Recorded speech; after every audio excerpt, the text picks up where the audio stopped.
Surat railway station નજીક એક યુવક રેલવેના હાઈ ટેન્શન લાઇનના થાંભલા પર ચડી ગયો.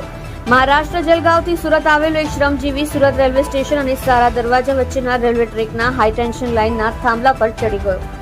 ઘટનાની જાણ થતાં સુરત રેલવે સ્ટેશનના અધિકારીઓ પોલીસ દોડતી થઈ ગઈ. યુવકને નીચે ઉતારવા ફાયરે 3 કલાકની જહેમત ઉઠાવી. યુવક થાંભલા પરથી હાઈ ટેન્શન લાઇન ઉપર પડ્યો અને ફાયરે ઝીલી લીધો. બંધ હાઈ ટેન્શન લાઇન પર એક છેડેથી બીજા છેડે દોડતા યુવકને મહામુસીબતે ઉતાર્યો. કિસ્સામાં રેલવે ટ્રેક પરના પથ્થર નીકળ્યા. રૂપિયા અને મોબાઈલ નીચે ફેંકી દેનાર યુવક દારૂના નશામાં હોવાનું અનુમાન. સત્ય માટે હંમેશા સત્યની સાથે જોડાઈ રહો. આ સુરત ન્યૂઝ ચેનલની સાથે.